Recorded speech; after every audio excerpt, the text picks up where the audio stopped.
Installée. Madame la défenseure des droits étant arrivée. Madame la défenseure des droits, nous vous accueillons aujourd'hui dans le cadre d'une audition qui est organisée conjointement par la Commission des affaires sociales et la Commission des lois et qui s'inscrit pour partie sur les travaux d'information et de contrôle que nous avons souhaité engager sur la protection de l'enfance. Nous le savons tous, le système de protection de l'enfance, qui fait intervenir de nombreux intervenants à plusieurs étapes différentes de la situation des enfants, est préoccupant. À certains égards, il peut même être considéré comme étant à bout de souffle. C'est pour documenter précisément ce constat communément admis et afin de trouver des pistes d'évolution pour permettre une meilleure prise en charge des enfants en danger que nous avons désigné des rapporteurs au sein de chacune de nos commissions qui travailleront de concert, associant l'ensemble de nos commissaires. Pour ouvrir nos travaux, il nous a semblé plus qu'opportun de vous entendre sur ce sujet, alors que vous avez rendu public à la fin du mois de janvier dernier une décision cadre, ainsi que 7 décisions territoriales qui font suite aux saisines individuelles qui vous sont parvenues. J'ajoute, avant de laisser la parole à mon collègue Philippe Mouillet, président de la Commission des affaires sociales, que dans un second temps, dans cette audition, vous aurez l'occasion de nous exposer plus largement les points saillants de votre activité, qui est multiple, et comme vous le faites chaque année devant la Commission des lois, à la suite de la publication de votre rapport annuel d'activité. Nous disposerons ainsi au total, et je le dis en réalité pour tous ceux qui sont ici présents, d'environ 1h30 pour échanger avec vous.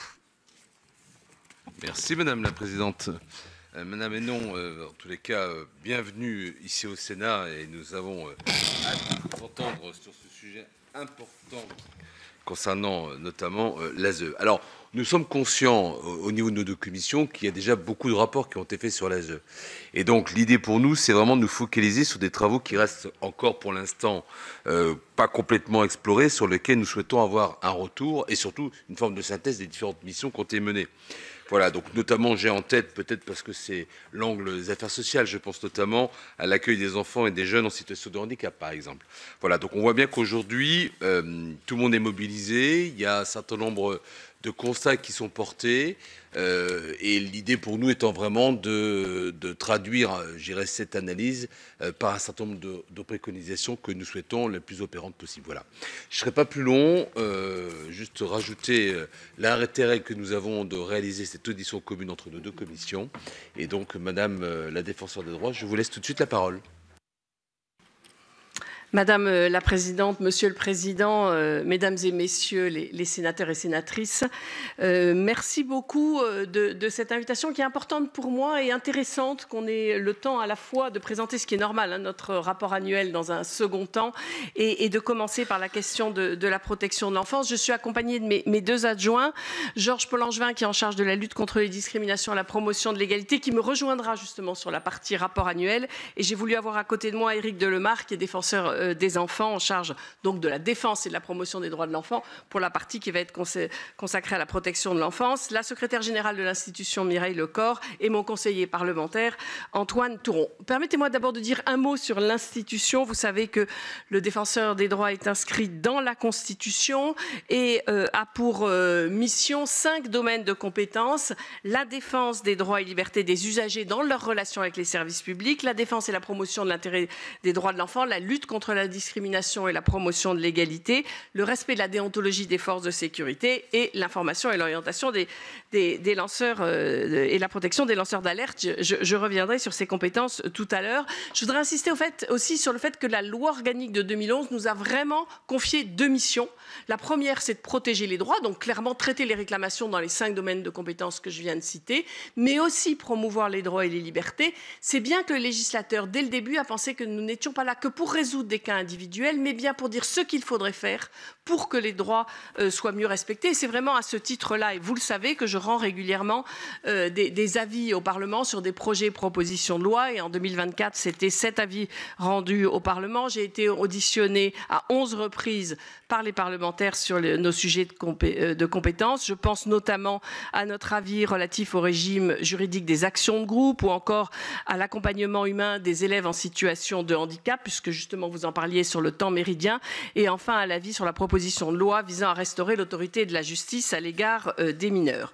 Pour conduire nos travaux, nous avons 256 agents, majoritairement professionnels du droit, des pôles régionaux avec 620 délégués territoriaux, et souvent vous les connaissez sur votre territoire. Vous savez que ce sont des bénévoles qui ont la grande force d'accueillir en présentiel les réclamants et qui travaillent en médiation pour résoudre des conflits, la plupart d'ailleurs avec les services publics. Et puis 82 jeunes ambassadeurs des droits de l'enfant et de la lutte contre les discriminations, qui sont des services civiques et qui vont dans les écoles, collèges, lycées parler des droits de l'enfant et la lutte contre les discriminations.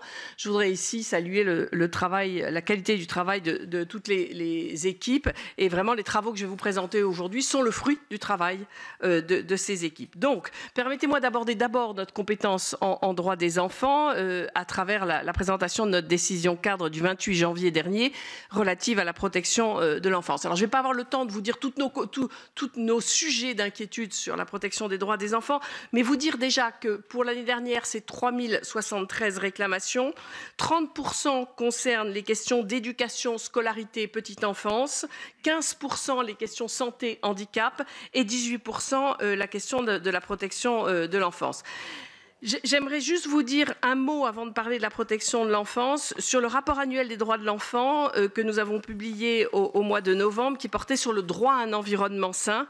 Et ce rapport souligne l'urgence de renforcer les cadres juridiques et les politiques publiques de protection de l'environnement. Les enfants, par essence particulièrement vulnérables, sont exposés au risque de pollution et de réchauffement climatique, compromettant leur accès à des ressources vitales comme l'eau et la nourriture. Et donc cet état de vulnérabilité me conduit également à revenir sur les difficultés qu'ils rencontrent au sein des services de la protection de l'enfance. Face à l'urgence de la situation, à la vigueur des débats qui se sont tenus sur la protection de l'enfance, aussi bien au Parlement que dans la sphère médiatique, vous présenter le travail de notre institution est plus que jamais utile. Alors, sur la question de la protection de l'enfance, d'abord, l'État est garant de l'application de la Convention internationale des droits de l'enfant et les départements sont les chefs de file de la protection de l'enfance. Pourquoi je voulais préciser ça dès le début? C'est que dans cette décision, nous avons aussi rappelé à l'État son rôle absolument indispensable. Et nous, la compétence du défenseur des droits, c'est de veiller au respect de l'intérêt supérieur de l'enfant par l'État, c'est-à-dire, de façon très concrète, le respect de ses droits, éducation, santé, être protégé contre toute forme de violence. Des droits, et j'insiste sur ce point, qui sont indissociables, interdépendants au nom du bon développement de l'enfant. Alors, nous avons été saisis de lourdes difficultés que rencontre le dispositif de protection de l'enfance dans les départements au détriment des enfants concernés par des travailleurs sociaux et aussi alertés par des magistrats. Je tiens à dire que depuis le début de l'institution, nous traitons de réclamations ponctuelles sur des situations en protection de l'enfance. Donc, ce n'est pas nouveau pour nous de s'emparer de ce sujet. Ce qui était nouveau, honnêtement, c'était quand même d'être alerté par des magistrats sur des décisions de justice non appliquées, c'est-à-dire des décisions de placement d'enfants ou d'accompagnement en milieu ouvert qui n'étaient pas exécutés. Et d'un certain nombre de difficultés que je voudrais vous citer. Des évaluations de situations de danger non réalisées, des délais de prise en charge de mesures éducatives à domicile, des accueils d'enfants dans des lieux non autorisés, c'est-à-dire des accueils d'enfants dans des gîtes, dans des locations d'appartements, dans des hôtels avec des éducateurs intérimaires, des ruptures dans les lieux d'accueil. Et ces ruptures dans les lieux d'accueil entraînent une rupture de scolarisation, de liens familiaux, avec évidemment un impact sur leur état psychique. Le non-respect du droit de visite d'un parent qui pourtant a été ordonné par le juge. L'enfant doit attendre 5 mois pour que le droit de visite médiatisé de ses parents décidé par un juge soit effectif. Évidemment, la question, c'est faute de place dans la structure désignée pour médiatiser la visite.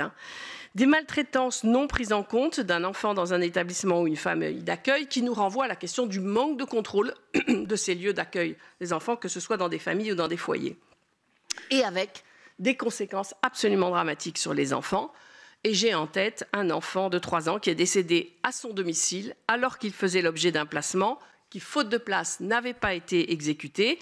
L'enfant est resté au domicile de sa mère, il a reproduit un acte qu'il avait déjà fait, c'est-à-dire en fait monter sur le toit via un vasisdas.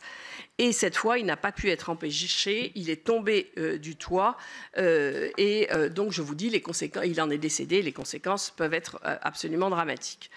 Vous savez que c'est 400 000 enfants à peu près qui sont accompagnés par l'ASE, dont plus de la moitié sont confiés, c'est-à-dire principalement dans une famille d'accueil ou un foyer, même s'il y a quelques placements placement chez une personne tiers digne de confiance. Et ces chiffres sont en forte augmentation puisque c'était 355 000 en 2018.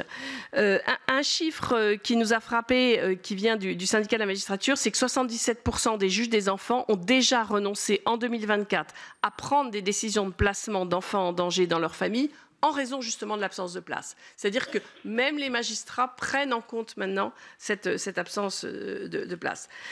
Le rôle du défenseur des droits dans ce contexte, que vous l'avez dit, il y a eu plusieurs rapports qui ont déjà eu lieu. D'abord, nous sommes un bon observatoire de la société et nous sommes là aussi pour faire des propositions. Notre approche a été une approche par les droits. Et c'est quand même la spécificité de ces décisions par département et de cette décision cadre. C'est une approche par les droits qui montre en fait, mais c'est souvent dans nos domaines de compétences, l'écart entre les droits annoncés et leur effectivité. Je vous en donne un exemple très concret. Le projet, par exemple, pour l'enfant, qui est vraiment inscrit dans la loi depuis plusieurs années et dont nous nous apercevons qu'il n'est pas effectif ou en tout cas qu'il est tellement succinct qu'il est vidé de sa substance. Nous avons travaillé dans le respect du contradictoire, c'est-à-dire que nous avons évidemment fait une phase où on a interrogé le département avec notre analyse.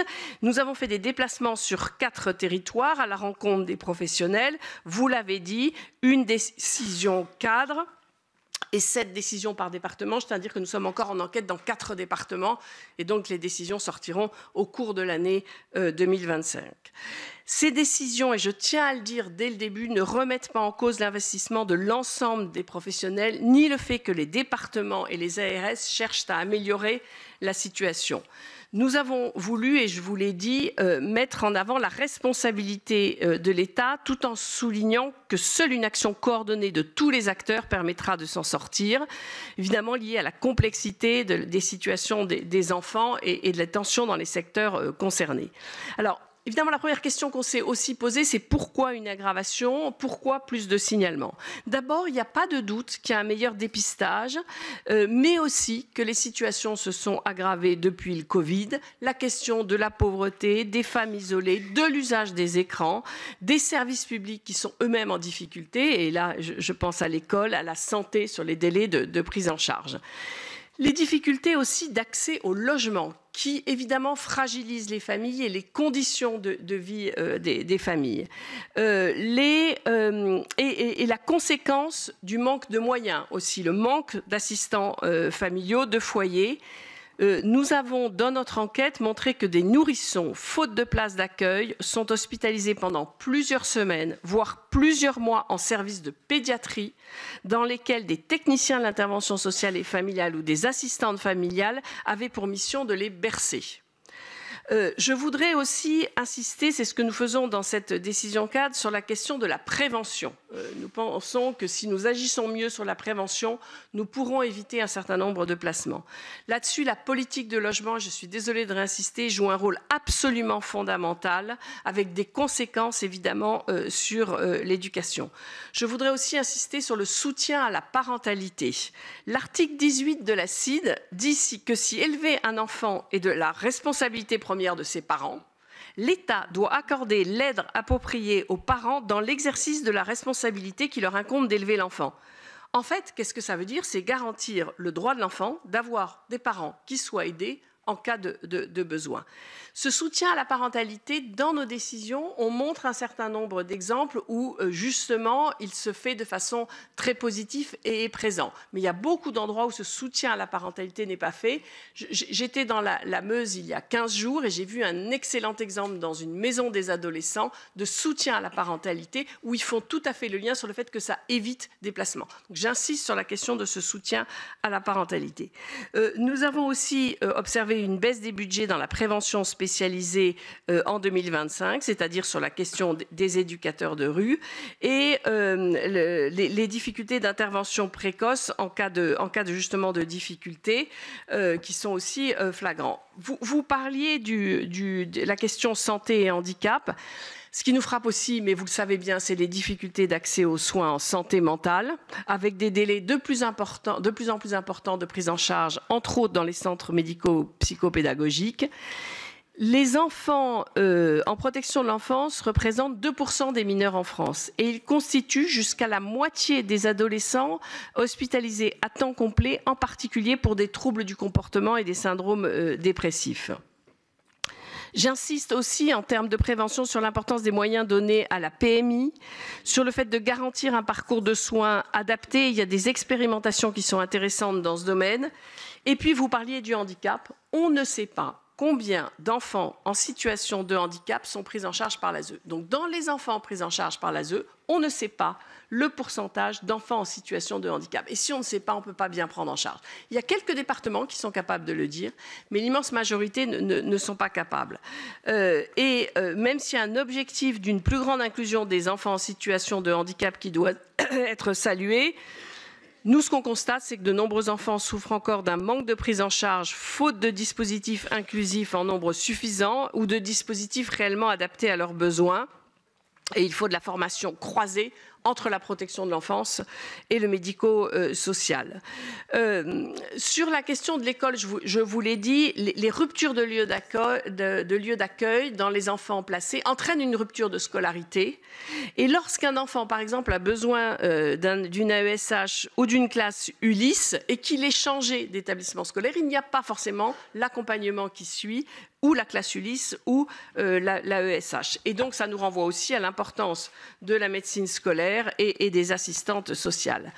Un autre point qu'on a voulu mettre en avant dans notre décision cadre, c'est la question de la parole de l'enfant et de l'importance de la parole de l'enfant et du rôle du juge des enfants qui doit informer sur le droit à un avocat pour l'enfant discernant, qu'il peut lui-même, s'il l'estime, désigner un administrateur ad hoc ou un avocat pour l'enfant.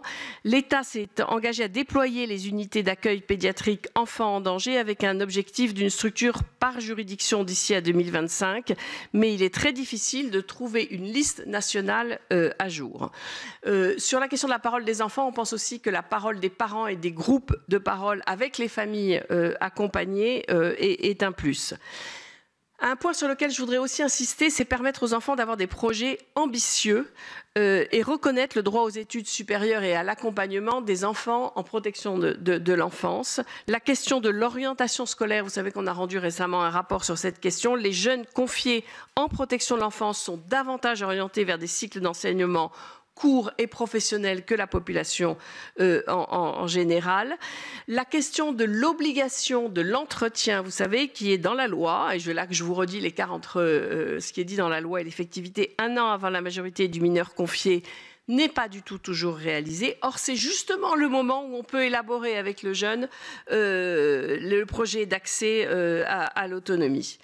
Le contrat jeune majeur est important. Nous avons vu plusieurs situations où les jeunes étaient en alternance, donc avaient un petit pécule, et où du coup le contrat jeune majeur était annulé par le département sous prétexte qu'il avait des ressources, mais d'abord ce sont des ressources insuffisantes, et d'autre part, le contrat jeune majeur, c'est aussi un accompagnement qui n'est pas qu'un accompagnement financier. Nous avons évidemment, et ça vous le savez, constaté aussi un épuisement des travailleurs sociaux, une perte de sens. Nos décisions montrent que dans certaines équipes, près de la moitié des agents habituels ne sont pas présents et parfois, ce sont les personnels de services entiers qui se trouvent en arrêt maladie. Ce n'est pas à l'institution de se prononcer aussi sur un ratio cible de mesures par travailleur social, mais le calibrage de la charge de travail des professionnels reste un enjeu essentiel, ce que l'absence d'ailleurs de référence nationale ne facilite pas. Les nombres de mesures de placement par travailleurs sociaux dépassent souvent les 30 et peut parfois atteindre 48. Donc je voulais aussi dire, dans nos recommandations, il faut mieux contrôler les lieux d'accueil pour veiller au respect des besoins fondamentaux et spécifiques des enfants confiés. C'est aussi un point important pour nous, mieux traiter les informations préoccupantes et évidemment lutter contre la pauvreté. Ça a été d'ailleurs une des recommandations du comité onusien des droits de l'enfant. Ça a évidemment un impact direct sur les questions de protection de l'enfance. Un petit mot aussi sur les budgets consacrés à la protection de l'enfance et surtout les aides de l'État là-dessus.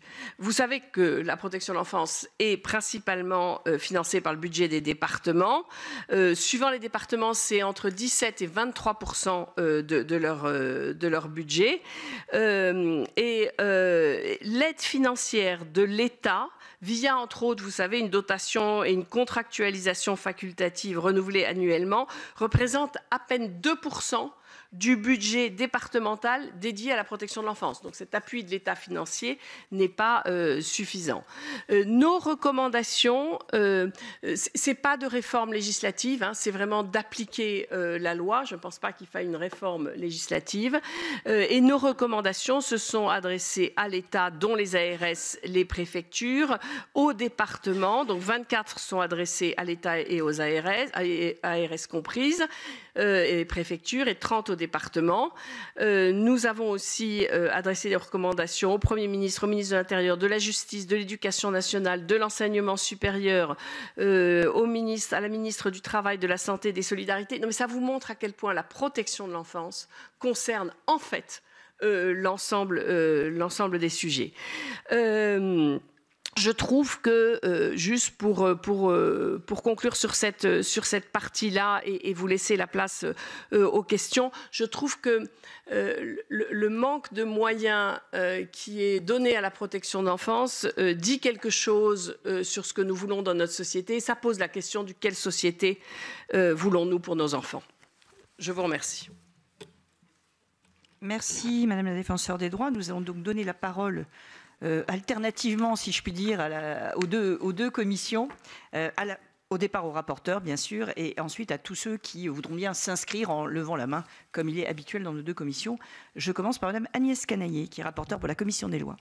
Oui, merci Madame la Présidente, Monsieur le Président, Madame la Défenseure des droits, Monsieur le Défenseur des droits de l'enfant.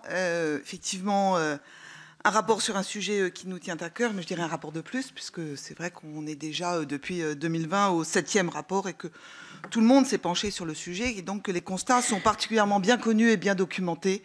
Et que nous voyons, alors souvent malheureusement sous le prisme d'addition de cas dramatiques que révèle souvent la presse, mais je pense qu'aujourd'hui notre enjeu n'est pas de trouver des solutions ponctuelles, mais bien d'avoir une réflexion globale de refondation complète du système de la protection de l'enfance qui montre, et vous l'avez dit comme beaucoup, ses limites aujourd'hui, donc il faut changer de paradigme. Je pense qu'il est important effectivement de réaffirmer la responsabilité de l'État et le rôle de l'État, mais ce rôle de l'État n'est pas, et là je pense que nous aurons un objet d'opposition, pas uniquement financier. D'abord parce que je pense que les départements qui ont la responsabilité et qui sont chefs de file sont financés par l'État, et que je pense qu'aujourd'hui il y a déjà un certain nombre de moyens qui sont alloués à la protection de l'enfant, c'est plus de 10 milliards d'euros pour les budgets des départements simplement, et que dans le contexte budgétaire dans lequel nous vivons, aujourd'hui, demander des moyens supplémentaires n'aboutira pas à des solutions effectives, à notre avis. Donc il faut changer, penser autrement, plutôt que d'additionner un ensemble de mesurettes. Moi, j'aurais une question plus générale, qui est celle de l'intérêt supérieur de l'enfant, qui est l'axe cardinal, le principe cardinal, qui est souvent utilisé plutôt comme une formule incantatoire. Donc j'aurais aimé savoir quel était pour vous le contenu de ce principe, ses conséquences notamment sur l'autorité parentale, souvent utilisée pour maintenir le lien entre le parent et l'enfant, alors que ce lien est destructeur pour l'enfant lui-même. Et quel est votre avis sur l'arrêt de la Cour de cassation du 2 octobre 2024 sur le placement des enfants à domicile, qui est une mesure efficace, reconnue comme, tant par les travailleurs sociaux que par l'ensemble des acteurs de la protection de l'enfance, comme étant une mesure qui va dans le sens de l'intérêt supérieur de l'enfant. Je vous remercie. Merci. Je donne maintenant la parole à Pascale Gruny. Oui, merci Monsieur le Président, Madame la Présidente, Madame la Défenseure des droits, Monsieur le Défenseur des droits de l'enfant. Alors tout d'abord, merci pour la qualité de votre décision cadre, pour le bilan aussi qui a été réalisé sur la protection de l'enfance dans notre pays. C'est vrai que c'est important. En revanche, le constat est accablant et vos travaux obligent l'ensemble des acteurs à se saisir de manière urgente de cette question. Et c'est notamment pour ça que nos deux commissions ont été amenées à se pencher sur ce sujet pour apporter des réponses opérationnelles. Alors, tout au long de votre décision, vous regrettez la faible application des dispositifs prévus par la loi, ainsi que la faible connaissance du cadre légal, y compris pour les acteurs de la protection de l'enfance eux-mêmes. Et pour rappel, le CESE, dans son récent rapport sur la protection de l'enfance, dénonçait également l'énorme décalage qui se révèle entre le cadre protecteur et complet des lois existantes et leur application sur le terrain. Moi, je traduis ça par de la complexité. Et la complexité, ça amène des dépenses énormes. Et je crois que c'est sur ça, avant tout, qu'il faut se pencher. Alors, dans ce contexte, finalement, est-ce que c'est pertinent de légiférer encore et encore, plutôt que finalement de se concentrer sur la mise en œuvre effective des dispositifs, la bonne mise en œuvre, les moyens aussi à leur appropriation par les acteurs sur le terrain. Et donc, moi, je dirais modifier, oui, mais à budget constant, parce que je crois que c'est ce premier travail que nous devons faire et qui orientera certainement nos travaux. Je vous remercie. Merci, Madame la rapporteure. Madame Patricia Schillinger. Oui, merci Madame la Présidente, Madame la Défenseure des droits. Je vous remercie vraiment pour l'analyse et puis qui est très très fine et surtout le constat qui est quand même alarmant, très alarmant. Donc oui, nous, c'est vrai qu'on veut avancer dans ce domaine-là et donc si vous pouvez nous dire quelles seraient d'après vous les recommandations prioritaires qui sont applicables rapidement, qu'on pourrait mettre en place et aussi le rapport notamment entre la justice et les services de l'ASE. C'est important, mais aussi peut-être nous donner plus de précisions sur les bonnes pratiques que vous avez recueillies dans certains départements, qu'on pourrait mettre en place au niveau national pour que justement les enfants soient mieux accompagnés et soient vraiment, pris en compte rapidement. Merci. Et enfin, on va donner la parole à Anne-Marie Nédélec, consciente que Madame la Défenseure, on vous donne là ensuite voix également pour pouvoir répondre à nos 4 rapporteurs. Anne-Marie. Monsieur le Président, Madame la Présidente, merci Madame la Défenseure des droits pour votre exposé et les informations que vous nous livrez. Ma question va concerner plus spécifiquement la mise en place des dispositifs de coordination du parcours de soins des enfants confiés à l'ASE, notamment au regard des pathologies de santé mentale. Je fais une petite parenthèse pour dire qu'on devrait aussi se préoccuper du pourquoi la santé mentale des jeunes s'est-elle autant dégradée. C'est surtout les causes qu'il faudrait traiter. Mais c'est un autre débat. La feuille de route issue des assises de la pédiatrie et de la santé de l'enfant prévoyait la mise en place de ces dispositifs pour cette année 2025. En 2020, selon la DGCS, seuls 10% des enfants à leur entrée à l'ASE auraient un suivi médical effectif. Et selon les professionnels cités dans votre rapport, les enfants confiés à l'ASE ou accompagnés à domicile en protection de l'enfance constituent jusqu'à la moitié des adolescents hospitalisés en temps complet, en particulier pour des troubles du comportement et des syndromes dépressifs. Donc ma question, elle est la suivante. Eh bien, quel constat faites-vous sur la mise en place de ces parcours de soins et la prise en charge des enfants sur les aspects de santé mentale? Et par ailleurs, pouvez-vous nous préciser le contenu de votre recommandation numéro 5 sur le sujet de la prise en charge des enfants en situation de handicap et sur l'invisibilisation de ces derniers en raison de l'absence de données fiables les concernant, et quelles évolutions donc appelez-vous de vos vœux? Je vous remercie. On vous laisse répondre. Merci beaucoup pour ces questions, dont certaines je vais les regrouper. Alors, je suis parfaitement d'accord avec vous, Madame la rapporteure. C'est pas du tout qu'une question financière, l'aide de l'État. Et si je vous ai laissé entendre ça, c'est pas du tout nos propos, c'est pas du tout ce que nous disons dans la décision cadre. Ça passe forcément à un moment par la question des moyens financiers de l'État, que ce soit pas que à la charge du département, mais je suis parfaitement d'accord avec vous. Il y a toute une question de coordination, entre autres, entre les différentes équipes, de la question question de la formation.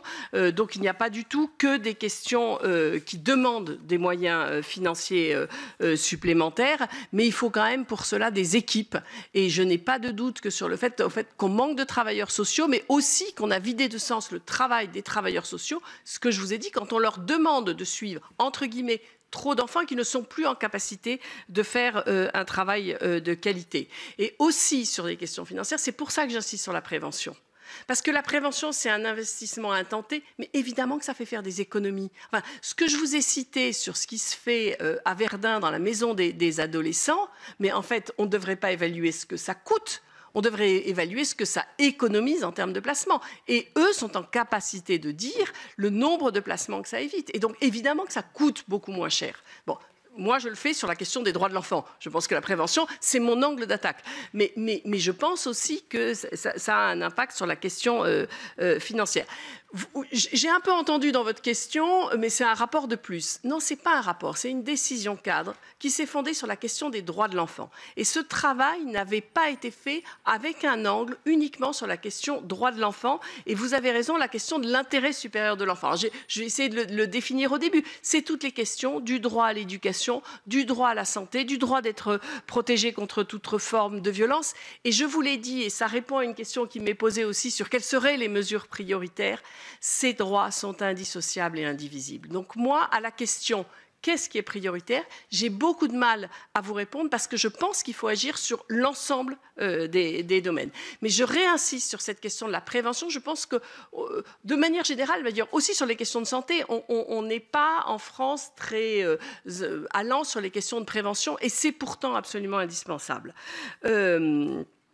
Vous m'avez aussi sur la question de la décision de la Cour de cassation sur le placement de l'enfant en famille.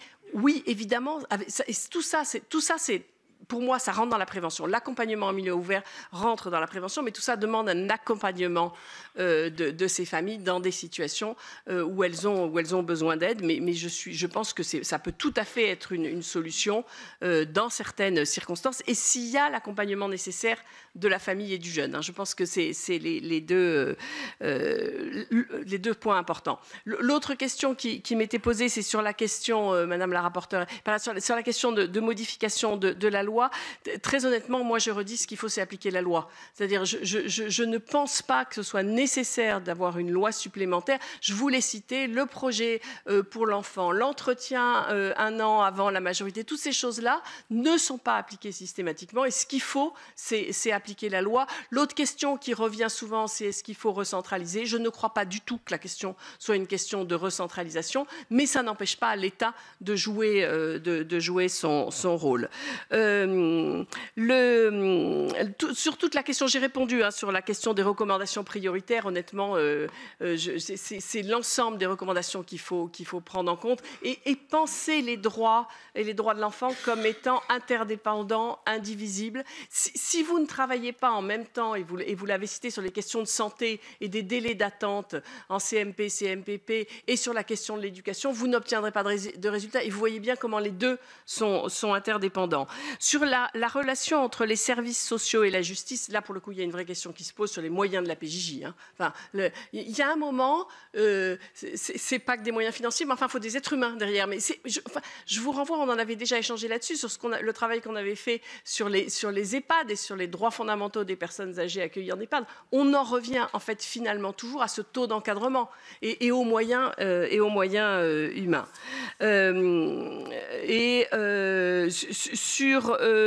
Sur la recommandation numéro 5 sur les enfants en situation de handicap, je redis, on est frappé sur le fait qu'on n'ait pas de chiffres sur l'ensemble de la protection de l'enfance, du pourcentage d'enfants qui sont en situation de handicap. Et je pense que ce point-là est vraiment très important. Il y a des besoins d'accueil dans des structures, il y a des besoins de scolarisation et d'accompagnement dans la scolarité. Il y a aussi besoin de soutien des enseignants quand ils ont des enfants en situation de handicap dans leurs écoles et qu'on ne les laisse pas seuls, qu'ils soient suffisamment formés, des formations communes avec les AESH. Je pense que sur tous ces points-là, on a des progrès à faire qui ne sont pas, je suis d'accord, que des progrès qui demandent des moyens financiers. Très bien, merci. Alors, nous allons maintenant ouvrir le débat à l'ensemble de nos sénateurs. Et je donne tout de suite la parole à Anne-Sophie Romani. Juste sur la partie encore protection de l'enfance. Bien sûr, on est toujours là-dessus. Merci, Monsieur le Président. Merci, Madame la Défenseure des droits, pour votre exposé dont le constat est effectivement alarmant. J'aurais souhaité vous poser 2 questions. La première, quelles mesures recommandez-vous pour garantir que la parole des enfants soit mieux prise en compte dans les décisions qui les concernent? Nous avons un collègue, le sénateur Iacovelli, qui a déposé une proposition de loi visant à permettre l'accompagnement des enfants placés à l'ASE par un avocat. Pensez-vous que ça puisse être une solution? Et ma deuxième question, quels sont selon vous les premiers chantiers prioritaires à lancer pour améliorer rapidement la situation? Dans mon département de la Marne, où se sont tenus les états généraux de la protection de l'enfance en décembre dernier, des propositions ont été formulées avec 20 mesures chocs proposées par le département de la Marne. Comme la mise en place de formations croisées entre les professionnels des différentes institutions pour favoriser le décloisonnement de la prise en charge ou le développement même d'un logiciel de suivi qui pourrait être partagé entre les acteurs institutionnels. Je voulais savoir ce que vous pensiez de ces mesures. Je vous remercie. Merci. Madame Marie Mercier. Merci Madame la Présidente, Madame la Défenseure des droits. Nous faisons face dans notre pays à une baisse drastique du taux de natalité. Or, le nombre d'enfants confiés dans les départements, lui, il augmente. Ça signe bien qu'il y a vraiment quelque chose qui ne va pas, qui ne fonctionne pas. Or, avant de prendre en charge les enfants, il me semble qu'il faut prendre en charge les parents. Je crois que vous l'expliquez bien et que finalement c'est cette aide à la parentalité dès les prémices de la maternité qu'il faut s'en occuper. L'éducation d'un enfant, elle commence 20 ans avant sa naissance. Vous avez parlé du droit au logement, vous avez parlé de tout ça, mais quelles peuvent être vraiment les actions concrètes qui doivent être mises en place pour éviter ces actions curatives et urgentes qui signent que c'est vraiment déjà trop tard quand on en est là pour s'occuper de l'enfant. Qu'est-ce que vous pouvez nous dire de plus à ce sujet de la prévention? Merci beaucoup. Nous allons donner la parole maintenant à Florence Lasserade. Écoutez, moi j'ai quand même une préconisation. Il y a un métier qui peut aider nettement à la prévention auprès des parents et au suivi tout au long de la jeunesse des enfants. Il y a plusieurs métiers. C'est celui de pédiatre. Donc moi, le directeur de la CPAM m'a expliqué que compte tenu qu'il y avait de moins en moins de pédiatres et que les généralistes faisaient la pédiatrie, on pouvait s'en passer.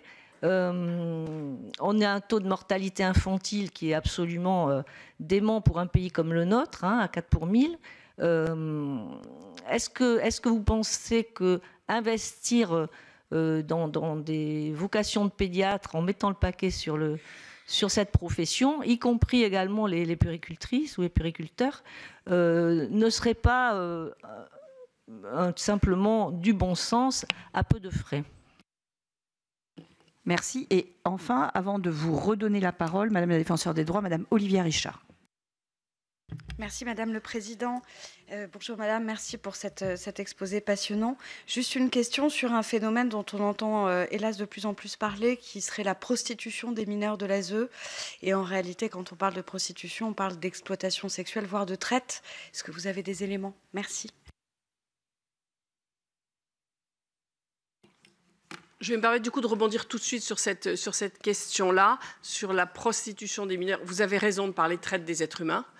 Et on a une volonté en France, à juste titre, de lutter contre la traite des êtres humains. Mais quand on place des jeunes filles et des jeunes garçons, sur les jeunes filles, c'est la prostitution, sur les jeunes garçons, c'est pousser à commettre des délits pour récupérer de l'argent. Les deux, c'est de la traite des êtres humains. Quand vous placez des enfants dans des gîtes, dans des hôtels, vous faites le lit de la traite des êtres humains. C'est pourquoi nous nous battons contre ces accueils où il n'y a pas d'éducateur, où il n'y a pas de suivi, c'est justement pour lutter contre la traite des êtres humains. Ça n'empêche pas, vous avez raison, que dans certains foyers d'accueil en protection de l'enfance, il y a aussi cette question de la prostitution. Ça dit beaucoup de la question aussi, là, pour le coup, des moyens humains pour accompagner ces jeunes. Voilà, je voulais vous répondre du coup directement sur ce point-là. Madame la sénatrice, sur la question de la parole des enfants, comment faire? D'abord, dire que nous, quand on fait un certain nombre de recommandations, on se l'applique à nous-mêmes.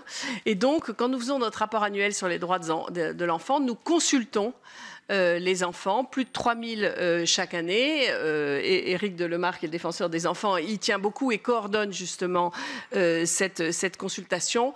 Je pense qu'on n'a pas assez le réflexe de donner la parole aux enfants et de les écouter. Nous, ce qui nous frappe dans un certain nombre de nos décisions, et je pense par exemple aux situations de harcèlement scolaire ou d'enfants victimes de violences éducatives, la plupart du temps, on entend dire, quand nous on part en enquête, l'enfant n'a pas parlé. C'est pas vrai, l'enfant il a parlé, il n'a pas été écouté.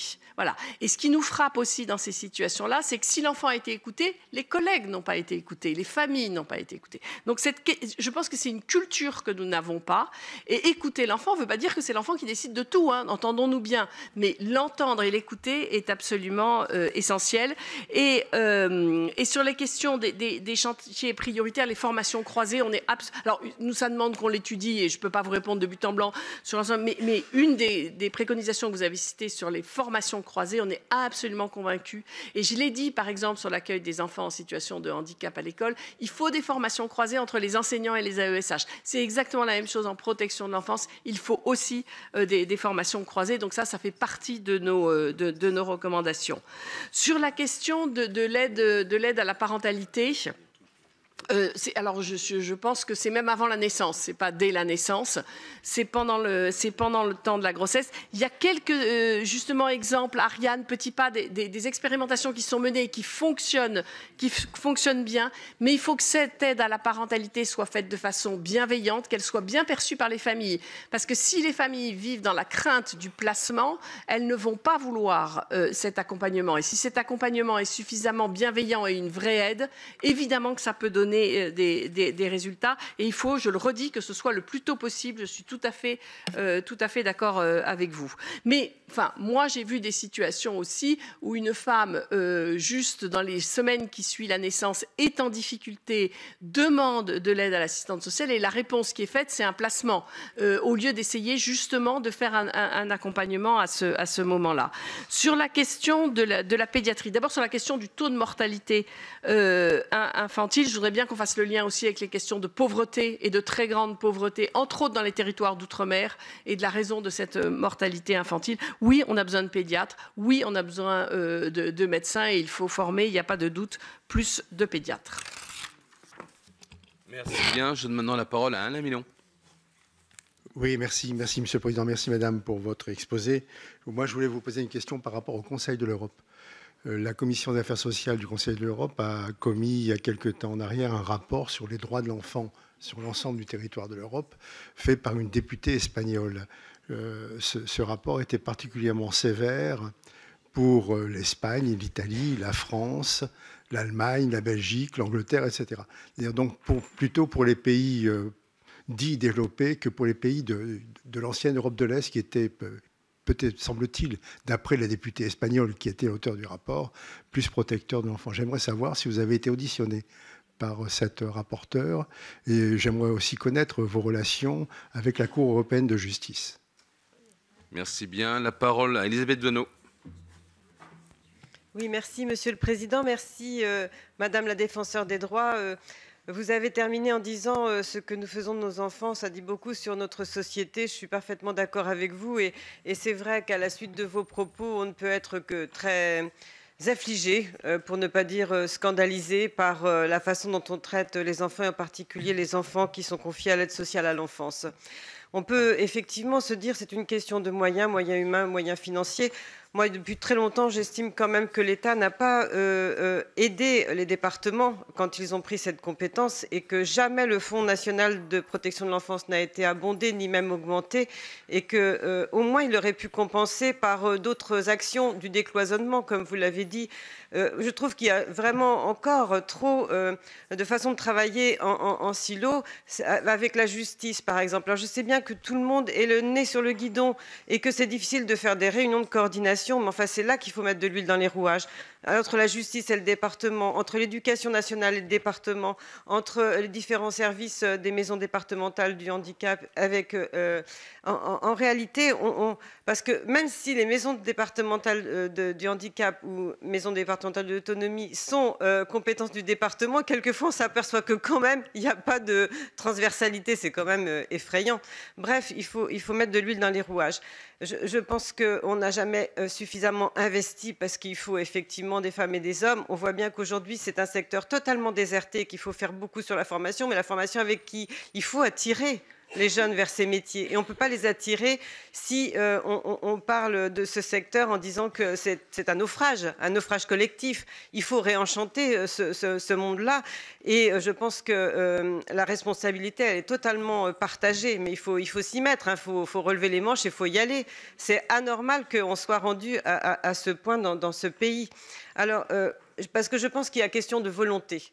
Et je pense qu'on a manqué de volonté. Et ce que je ne supporte pas, et de moins en moins, et je pense que beaucoup sont comme moi, c'est qu'un enfant ne soit pas traité de la même façon en Mayenne, le département dans lequel je suis, et en Seine-et-Marne, etc., et en Outre-mer. Ça, je ne supporte pas. Alors c'est vrai qu'il y a la question de la décentralisation, et vous dites que ce n'est pas cette question-là, mais il faut quand même se poser la question du traitement homogène de l'ensemble de ces enfants.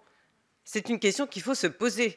Après, la décision à prendre, je ne sais pas. Et quand? C'est vrai que si on avait appliqué toutes les lois qui ont concerné les enfants, et deux de nos collègues ont remis un rapport il y a quelques mois, parce que ça ne fait pas des années, sur le fait que beaucoup n'ont pas encore inscrit le PPE enfin, dans leurs objectifs. Enfin, c'est lamentable. Alors moi, je n'ai pas de question sinon de vous dire comment vous pouvez faire pour aider l'ensemble de ceux qui peuvent s'inscrire dans ce travail collectif à se bouger, quoi. Merci. Merci bien. La parole à Xavier Iacovelli. Merci Monsieur le Président, Madame la défenseur des droits, Monsieur le défenseur des droits des enfants. Merci beaucoup pour ces décisions, pour ces pas énièmes rapports. Je ne vais pas paraphraser Agnès Canaillet, mais c'est vrai que c'est un peu déprimant, quoi. Franchement, on a l'impression de cumuler. Alors, ce qui est bien, c'est que pour le coup, maintenant, on parle de la protection de l'enfance, ce qui n'était quand même pas vraiment le cas jusqu'à maintenant. Mais enfin, on n'en parle pas forcément toujours positivement, parce qu'en fait, il n'y a pas grand-chose à dire de positif, hormis que la protection de l'enfance quand même sauve encore des enfants, il faut quand même le dire, mais avec un tel dysfonctionnement interne que oui, c'est déprimant. Et le constat que vous dressez, malheureusement, ceux qui s'intéressent un peu à ce sujet le connaissent.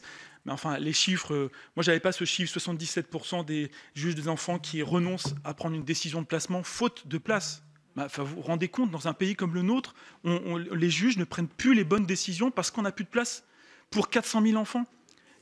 Et plus les attends, Agnès Canaillet parlait tout à l'heure du budget des départements, plus de 10 milliards, et je ne parle pas du budget de l'État cumulé avec le budget des départements, plus de 10 milliards pour 400 000 enfants et on n'est pas capable d'accueillir correctement les enfants. Enfin, franchement, il y a un vrai sujet. Donc moi, je veux bien tout le monde dit qu'il faut changer les choses. Il faut changer les choses, il faut changer le fonctionnement, mais quand on essaie d'appliquer, on se fait des lois ou on fait du réglementaire pour changer les choses, on ne le fait pas. On ne le fait pas, et vous l'avez rappelé, la loi de 2007 de Philippe Bas, pas encore appliquée entièrement. La loi de Laurence Rossignol de 2016, pas appliquée entièrement. Alors, je ne parle même pas de la loi Taquet de 2022, puisque ne serait-ce que l'article 3 de la loi Taquet sur l'interdiction de l'hébergement hôtelier, justement pour les enfants qui étaient placés pour des raisons de prostitution et tout, on parlait tout à l'heure de prostitution des enfants, on leur donnait des chambres d'hôtel sans encadrement. Mais enfin, vous vous rendez compte ce qu'on faisait là ou quoi ? Et aujourd'hui, encore un certain nombre de départements n'appliquent pas ces décisions, faute de place dans les structures et faute de place dans les familles d'accueil. Donc moi, honnêtement, je me suis posé la question de savoir si je vais aller venir ce matin. Parce que Parce que c'est déprimant, en fait. Je suis désolé, moi j'ai l'impression, je ne sais pas pour vous, chers collègues, mais en tant que législateur, je me sens inutile. Inutile. On vote des lois qui ne sont pas appliquées dans les départements et on a des rapports pour nous dire bah oui, on n'applique pas les lois que vous avez votées. Bon, bah super. Et l'État, effectivement, se défausse, depuis la décentralisation, se défausse sur les départements. Vous l'avez dit, ces chiffres sont catastrophiques. 2% du budget de l'aide sociale à l'enfance vient de l'État, alors que c'est 17 à 23% pour les départements. Enfin, voilà, donc il y a un vrai sujet de financement, mais personne ne veut se dire bon bah la politique des petits pas, c'est fini. Il faut se mettre autour de la table, de se dire ça ne fonctionne pas, on a 400 000 enfants à protéger, comment est-ce qu'on fait? Quel est le meilleur chef de file? Quel est le mode de financement? Quel est le meilleur mode d'hébergement? Aujourd'hui, on parle d'attractivité des métiers, mais on n'associe même pas les assistants familiaux aux prises de décision. Ils ont les gamins pour 24 sur 24, 7 jours sur 7, 365 jours par an. On ne les associe pas aux prises de décision auprès du juge. Mais comment vous voulez... Et en plus, le moindre signalement malveillant de quelqu'un d'autre, on leur retire les enfants, on leur retire leur indemnité, même si ça a évolué encore depuis la loi Taquet, mais c'est encore peu appliqué. Donc aujourd'hui, comment est-ce qu'on veut attirer ces jeunes professionnels dans la question du travail social si on dévalorise ce métier?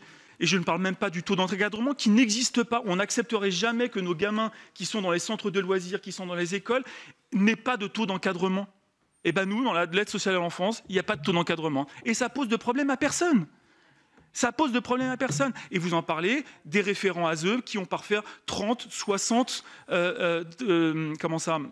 dossiers à suivre, et donc des dossiers qui ne sont pas suivis. Et donc les placements à domicile, c'est bien, c'est un beau projet, mais s'il n'y a personne pour suivre à domicile, ben on laisse les gamins chez les bourreaux ou en tout cas chez des parents défaillants.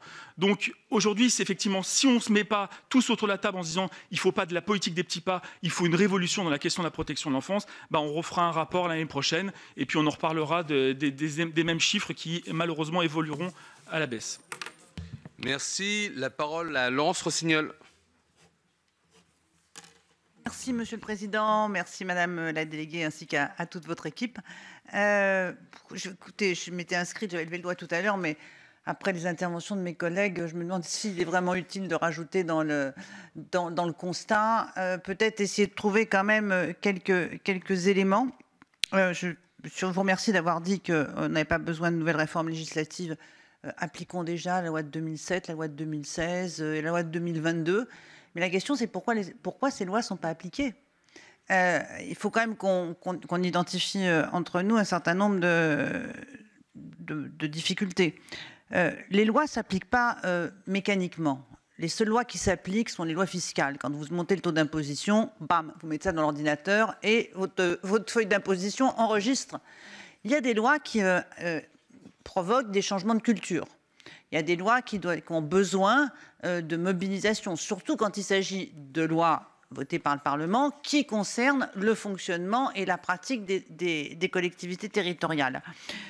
Il n'y a pas eu de service après-vente de la loi de 2016. C'est-à-dire qu'il y a une rupture en 2017. Je n'ai pas l'habitude de faire la maligne avec mon bilan, mais j'observe quand même qu'en 2017, l'absence de ministère de l'enfance fait qu'il n'y a plus de prise en charge de ce sujet qui était un sujet majeur. Et il fallait faire la tournée des départements, mettre tout le monde autour de la table, parce qu'on sait qu'un certain nombre de difficultés du fonctionnement de la protection de l'enfance proviennent de la multiplicité des acteurs. On avait identifié à un moment donné qu'il pouvait y avoir 5 ou 7 intervenants sociaux qui gravitaient autour d'une famille en difficulté et qui ne se parlaient pas. Donc, il faut mettre tout le monde autour de la table, justice, parquet mineur, juge pour enfants, éducation nationale, département, association également. Et ça s'est arrêté. Et donc, personne ne s'est senti obligé d'appliquer la loi de 2016 ou de se demander comment l'appliquer. Et il y avait aussi un changement, il y a vraiment un changement de culture et de pratique qui était déjà dans la loi de 2007 et avec le projet pour l'enfant. Donc il y a une responsabilité politique à avoir, ne pas avoir manifesté d'intérêt pour ce sujet. Et il a fallu attendre l'arrivée d'Adrien Taquet pour que quelqu'un reprenne enfin ce dossier.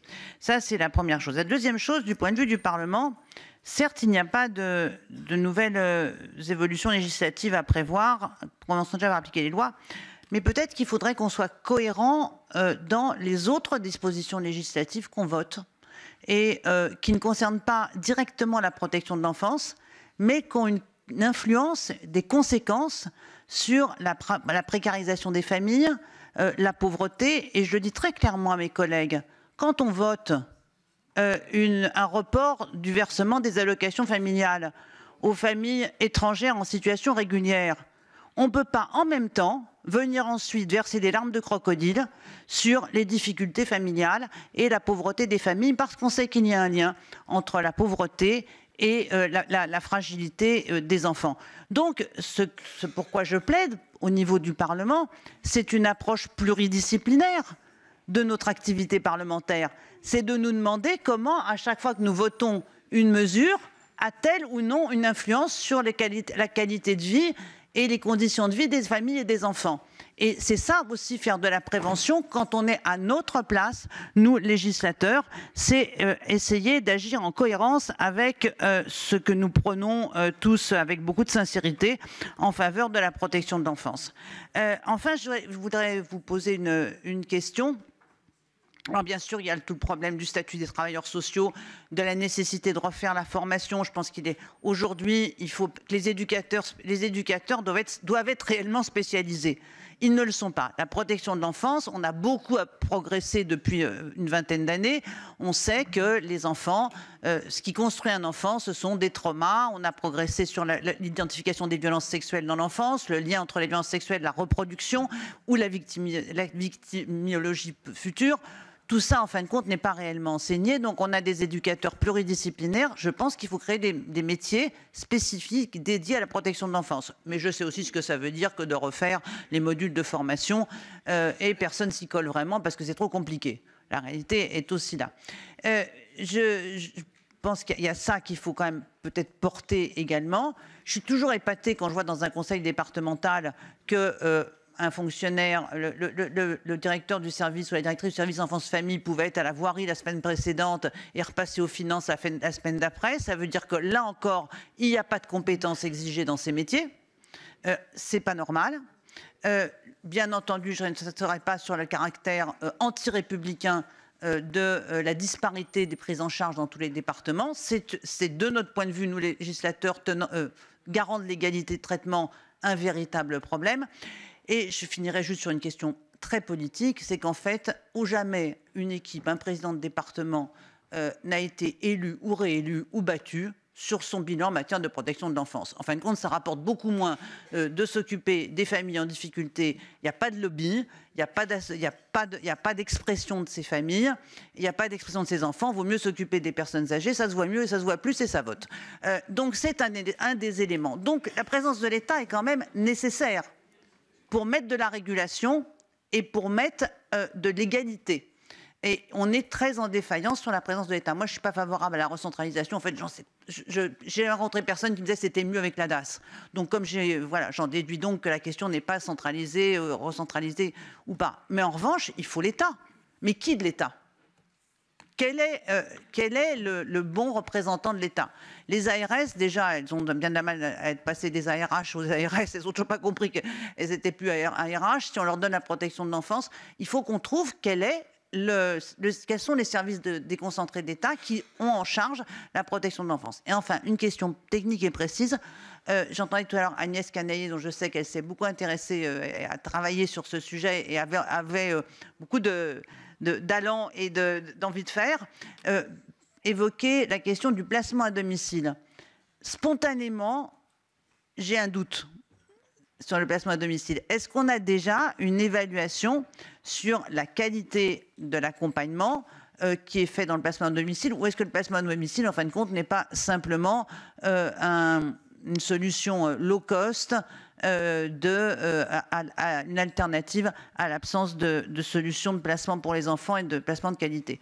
Enfin, dernière chose, les enfants de la protection de l'enfance ont souvent des parents qui ont même été pris en charge par la protection de l'enfance. Donc ça retarde terriblement les signalements par les propres parents. Les gens n'appellent pas au secours.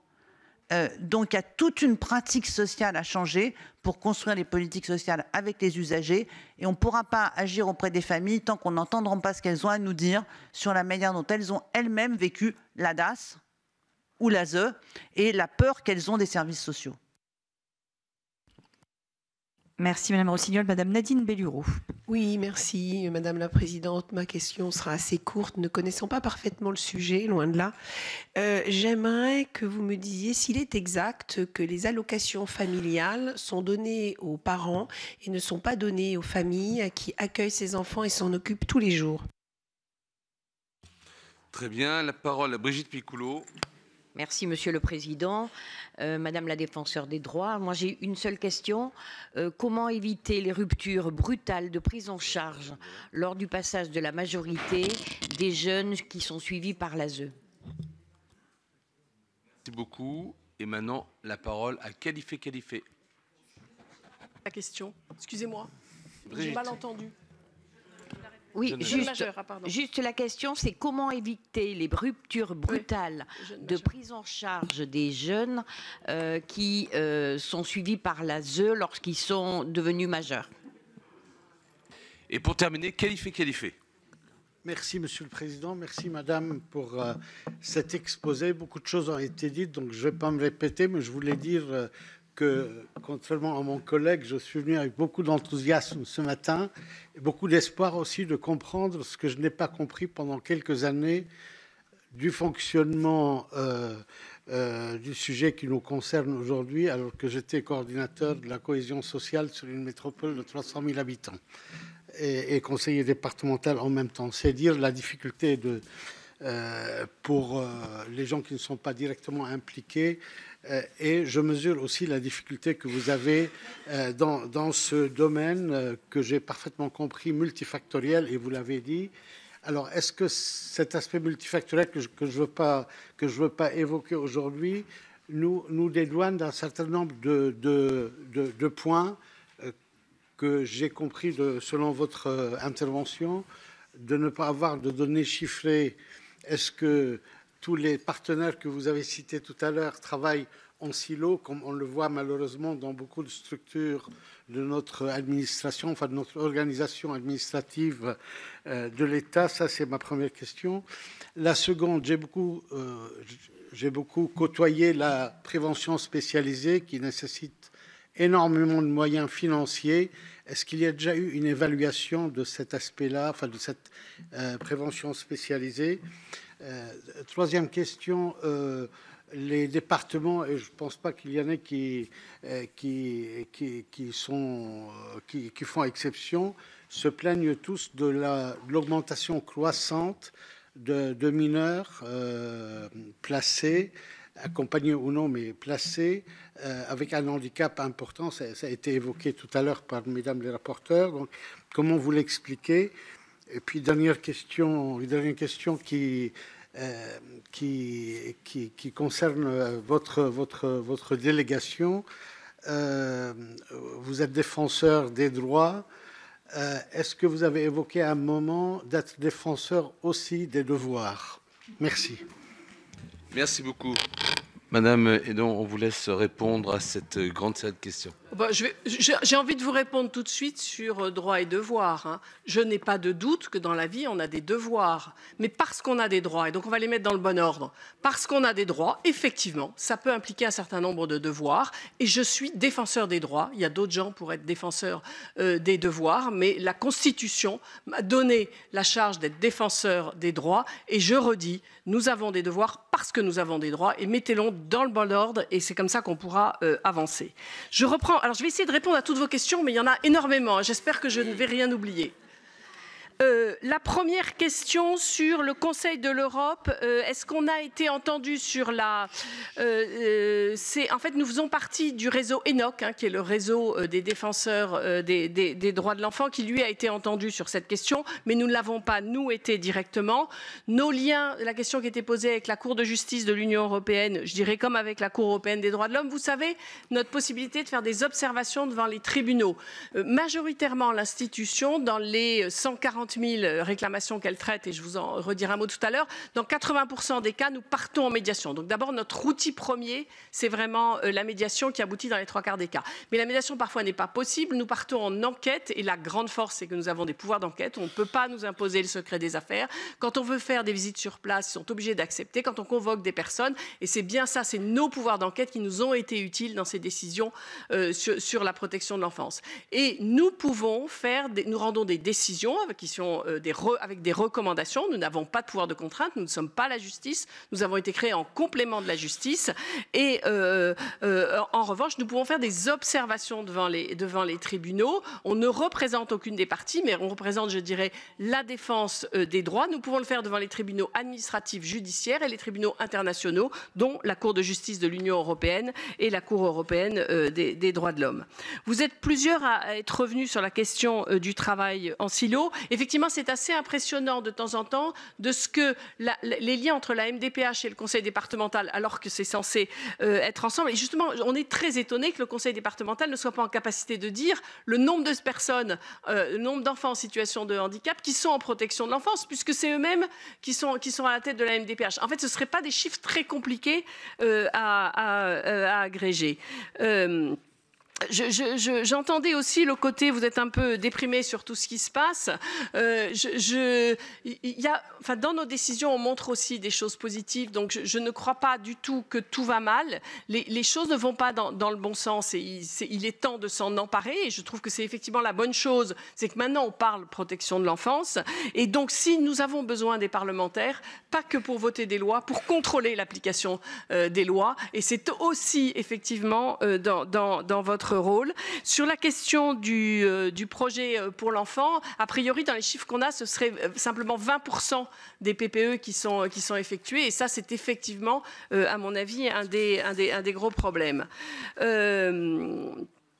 Je réinsiste dans les mesures prioritaires sur la question du soutien à la parentalité. Et là, je vais rejoindre plusieurs points qui ont été évoqués par vous. En fait, on ne peut pas prendre la protection de l'enfance de façon séparée des questions de petite enfance, d'école, de handicap, d'accès aux soins. Et en fait, on va se le dire très clairement, il faut lutter contre la pauvreté. Je veux dire, à un moment, si on veut agir sur la protection de l'enfance, il faut s'attaquer à la question de la lutte contre la pauvreté. Madame la sénatrice, vous pensez bien que je suis très sensible à la question du fait que les enfants qui sont placés actuellement ont eu des parents qui ont été placés dans une énorme partie. Vous connaissez mon passé au sein du mouvement ATD Quart Monde. Ça a été une de mes sidérations quand je suis rentrée dans ce mouvement. Et la peur du coup des familles, du contrôle social, parce que la peur du placement, et que tant qu'on n'inversera pas ça, et que du coup on n'arrivera pas à faire du soutien à la parentalité, c'est pour ça que j'insiste autant sur ce soutien à la parentalité, parce que c'est ça qu'il faut pouvoir faire pour éviter des placements. Mais si on ne fait pas le lien en ce moment entre les difficultés de protection de l'enfance et la question de la lutte contre la pauvreté, et du coup, je vous redis sur la question des droits indivisibles et interdépendants, si vous n'agissez pas sur la question de l'accès au logement, on n'a jamais aussi peu construit de logements sociaux et très sociaux. Nous en avons besoin parce que l'immense majorité de ces familles sont en carence éducative. La question des violences et de la maltraitance n'est pas toujours mais c'est une question de carence éducative. J'aimais bien aussi votre question, pourquoi les lois ne sont pas appliquées. Moi, alors là, je n'ai pas forcément de réponse. Je pense que vous avez soulevé une question qui est intéressante, c'est finalement la place de l'enfant dans notre société. Et effectivement, un président de département n'a jamais été élu parce qu'il a fait un bon travail en protection de l'enfance. Mais je ferai, moi, des points communs à l'attention ou la non-attention qu'on porte à l'enfant en situation de fragilité et aux personnes âgées en EHPAD. Je suis désolée, c'est la vulnérabilité qui crée le risque d'atteinte aux droits et quels moyens nous sommes prêts à mettre en moyens humains, mais je suis désolée aussi en moyens financiers pour protéger les personnes en situation de vulnérabilité. Et accessoirement, ça peut nous arriver à tous de se retrouver en situation de vulnérabilité.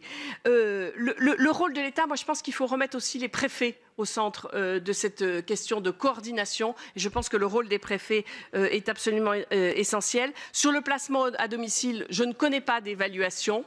Moi, je ne suis pas a priori contre si c'est justement un accompagnement. Il ne faut pas, je suis d'accord, que ce soit un pis-aller parce qu'il n'y a pas de place, du coup on fait un placement en famille. Mais le risque que ce soit, comme vous dites, une solution low cost.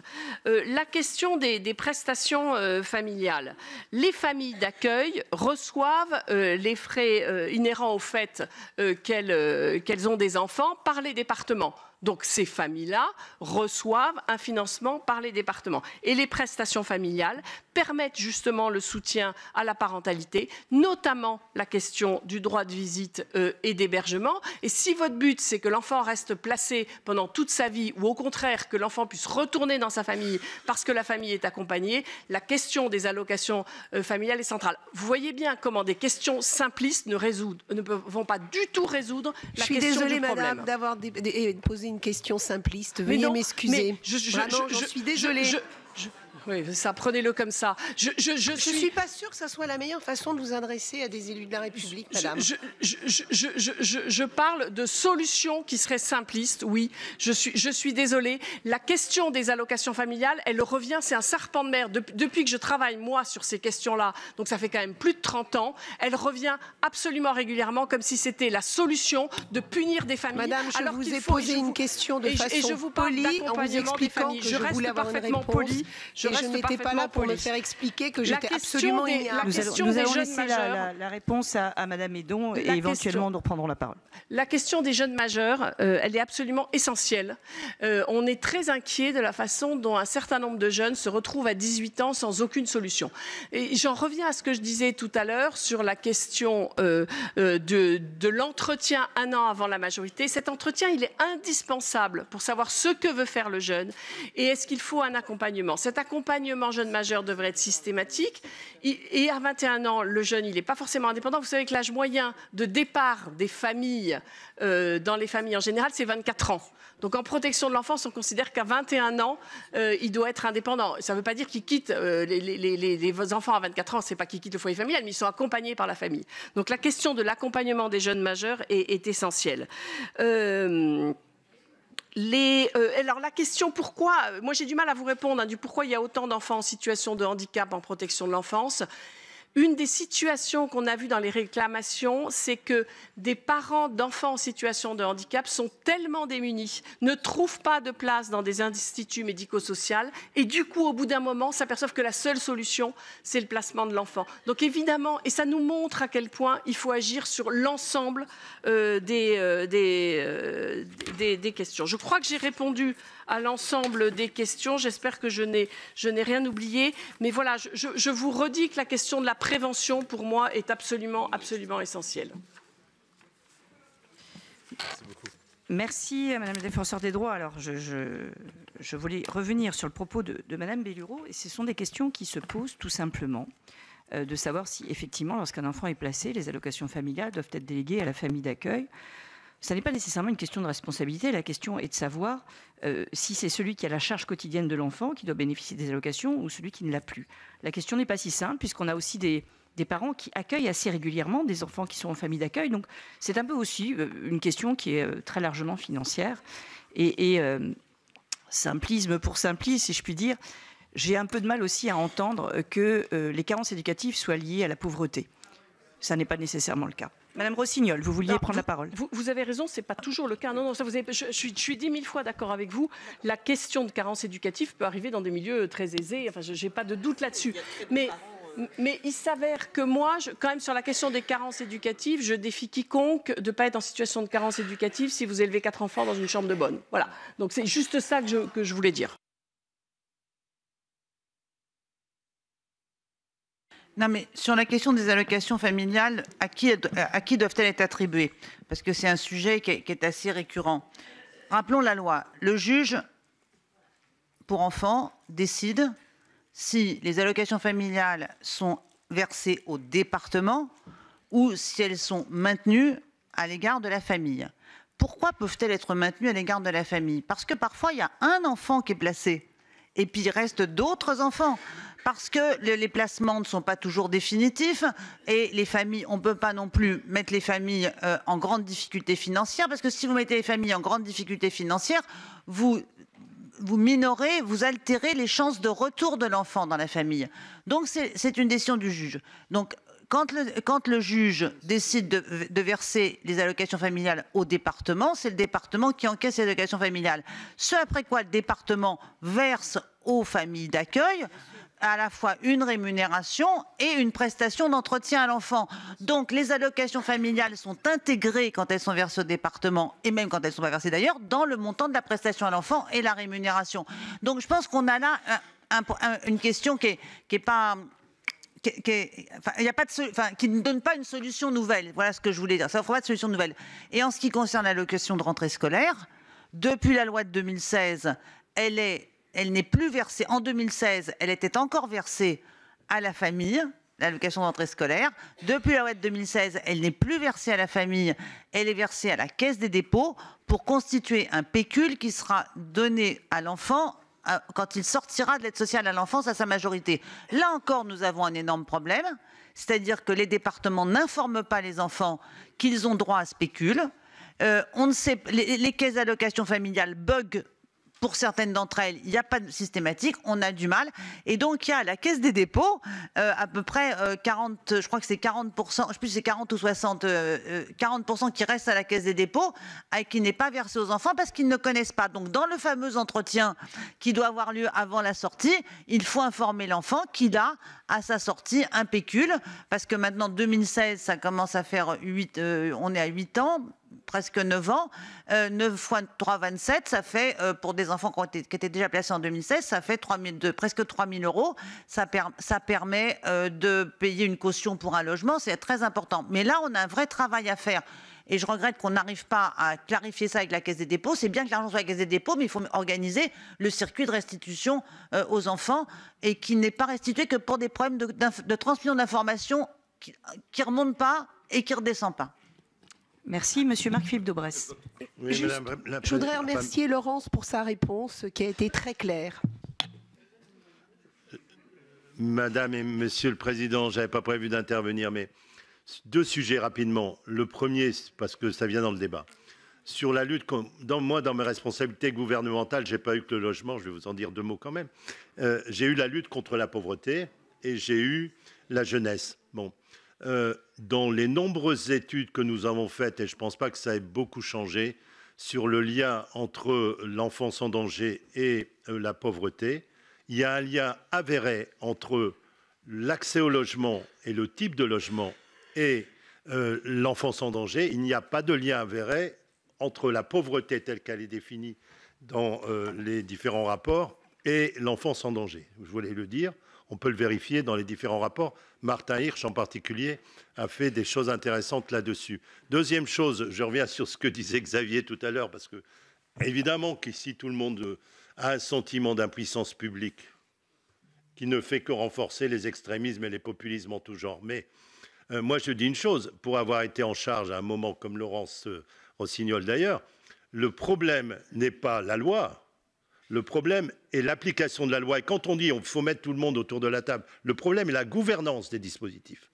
Et il y a deux sujets majeurs, je vais peut-être radoter parce que j'ai déjà dit dans ma commission. Le sujet, c'est le pouvoir central du préfet comme chef qui n'est pas avéré.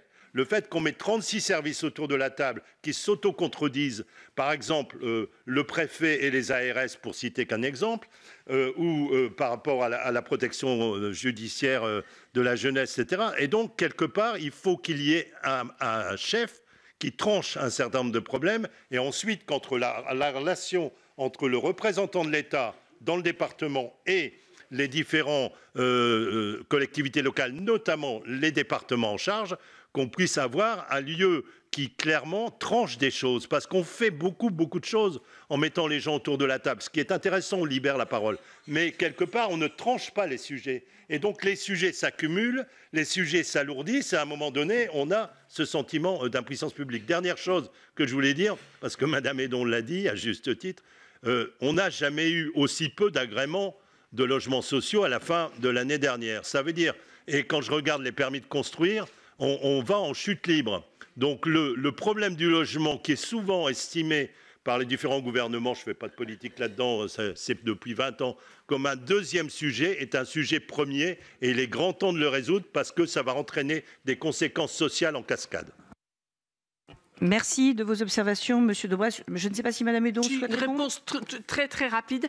On observe effectivement les mêmes difficultés sur la prime de rentrée scolaire et pour les jeunes pour récupérer ce pécule. En fait, même quand ils sont au courant, ils ont du mal à le récupérer. J'ai échangé avec la Caisse des dépôts là-dessus. Vous avez raison, eux-mêmes sont en difficulté pour retrouver les enfants qui pourraient en bénéficier. Donc là, à mon avis, c'est vraiment une question d'information qui pourrait être réglée. Et ce n'est pas des moyens financiers. Oui, c'est des croisements d'informations.